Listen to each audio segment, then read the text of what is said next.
हर सुबह पाकिस्तान के मुख्तलिफ शहरों में हज़ारों फैक्ट्रियों के दरवाजे खुलते हैं, शोर मचाती मशीनें चलती हैं, मजदूर दिन भर की मेहनत शुरू करते हैं और ख़ाम माल को तैयार मसनूआत में तब्दील किया जाता है। यह वो पहिया है जो मुल्क की मईशत को चलाता है, रोज़गार पैदा करता है और तरक्की की उम्मीद को जगाता है।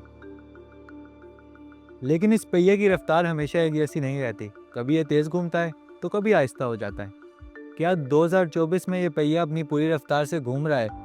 इस पहिए की पीछे की कहानी को समझने के लिए हमें गहराई में जाना होगा। आज हम उन रास्तों की तरफ बढ़ेंगे जहां हर गूंज, हर कदम और हर सांस के साथ ये फैसला होता है कि क्या पाकिस्तान की इंडस्ट्री आज भी जिंदा है या महज गुजरते वक्त की एक तस्वीर बनकर रह जाएगी।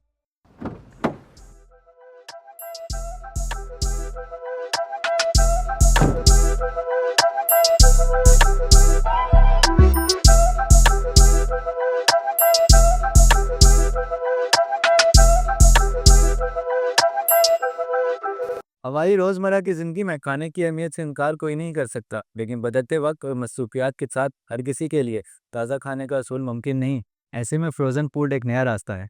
पाकिस्तान में फ्रोज़न फूड इंडस्ट्री ने हालिया कुछ वर्षों में खासी तरक्की की है।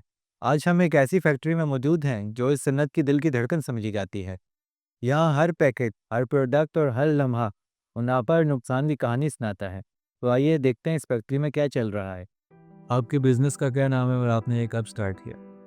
हमारा फ्रोज़न फूड का बिज़नेस है और इसका नाम डेलिकेसीज़ फ्रोज़न फूड है और हम इस्लामाबाद में काम कर रहे हैं। इस्लामाबाद और रावलपिंडी में तकरीबन 4 साल हो गए हमें। 2024 में रेडी टू कुक और फास्ट फूड आइटम्स की मांग में इजाफा क्यों देखने को मिला? ऐसा तो नहीं कह सकते कि इजाफ़ा देखने को मिला, लेकिन हर साल जैसे कि आपको पता है कि आबादी भी बढ़ती है और हर चीज़ की डिमांड, क्योंकि खाना पीना, खाना, रोटी, कपड़ा, ये बेसिक एक लाइफ की नीड्स हैं, बेसिक नीड्स हैं। तो इस वजह से जो है डिमांड में तो बेहतरी आती है हर साल।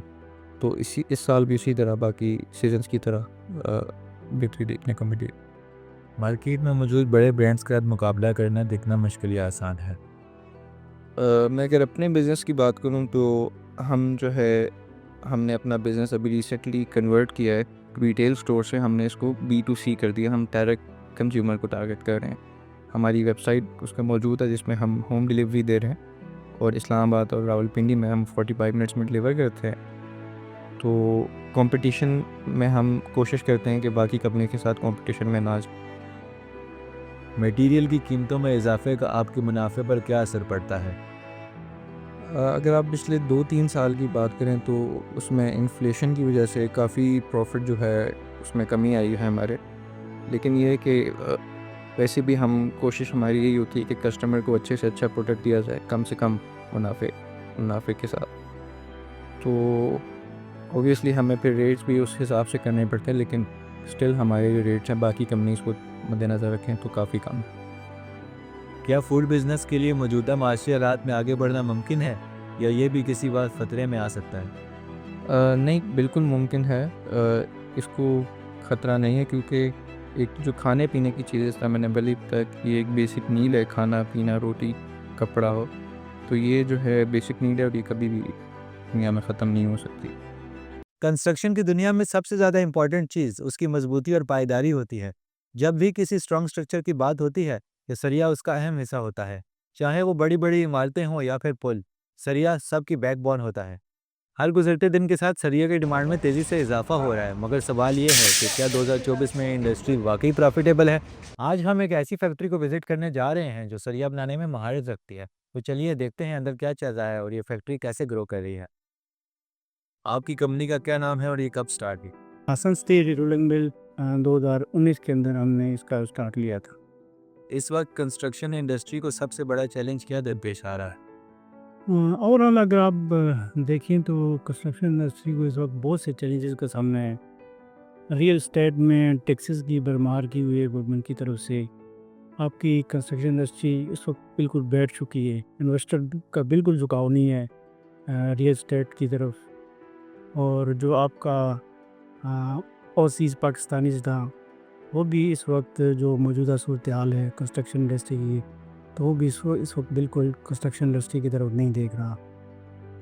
तो इसके साथ साथ अगर देखा जाए तो आपका जो रुपया डिवैल्यू हुआ है, इसका भी एक मेजर इफेक्ट पड़ा है, जिसकी वजह से डॉलर के रेट कभी नीचे कभी ऊपर, उसमें एक फ्लक्चुएशन आती है मार्केट में, चीज़ों के रेट नीचे ऊपर, तो वो भी एक बड़ा फैक्टर है।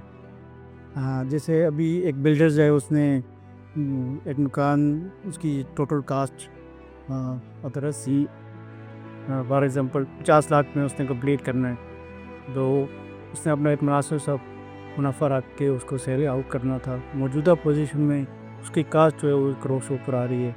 ये भी एक मेजर फैक्ट है। क्या हुकूमत की कोई पॉलिसीज़ या कवानीन कंस्ट्रक्शन के ज़वाल का सबब बन रहे हैं? बिल्कुल हाँ।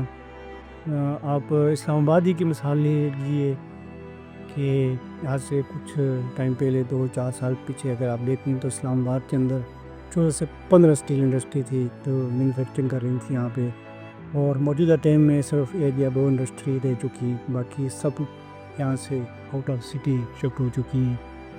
उसमें टैक्सेस की बहुत ज़्यादा भरमार थी और बिजली के रेट बहुत ज़्यादा। एनवायरनमेंट वालों ने काफ़ी हमें भी काफ़ी दबाव का सामना था उनकी तरफ से।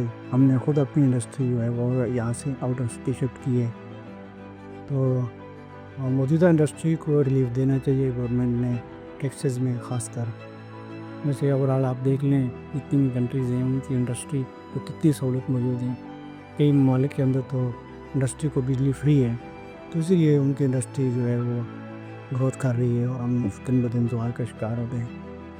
इंडस्ट्री में काम करने वाले मज़दूरों पर इस सूरत हाल का क्या असर पड़ रहा है?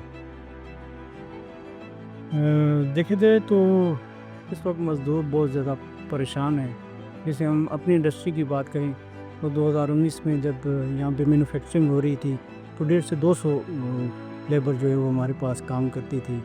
तो अभी 5 से 6 बंदे काम कर रहे हैं टोटल। मेरे काम भी इतना है। ओवरऑल आप इंडस्ट्री का अंदाज़ा कर लें कि कितनी ज़्यादा इंडस्ट्री पाकिस्तान में बंद हुई है और कितने लोग बेरोज़गार हुए हैं। वो निचला तबका जो है वो इस वक्त बहुत मसाइल का शिकार है। कंस्ट्रक्शन के कारोबार में सरमायाकारी करने वाले लोग अब क्या सोच रहे हैं? बेसिकली वो इस वक्त एक अच्छे एनवायरनमेंट की सोच रहे हैं, कोई अच्छा टाइम आए और वो इन्वेस्टमेंट करें। मौजूदा टाइम में तो बिल्कुल स्टक बैठा हुआ देख रहा है कि ये हो क्या रहा है।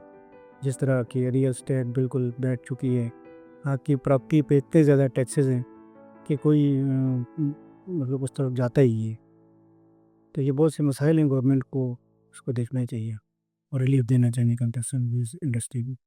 पाकिस्तान में 2024 का साल कई सनतों के लिए आजमाइश का साल रहा, लेकिन फूड बिजनेस और कंस्ट्रक्शन बिजनेस की कहानी दो मुख्तलिफ जाविये पेश करती है।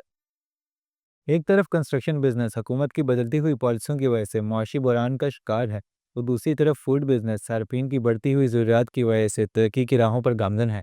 फैसला नाज़रीन पर है कि इन हक़ाइक़ को किस तरह देखते हैं और कौन सी इंडस्ट्री पाकिस्तान के लिए ज़्यादा फ़ायदेमंद साबित हो सकती है।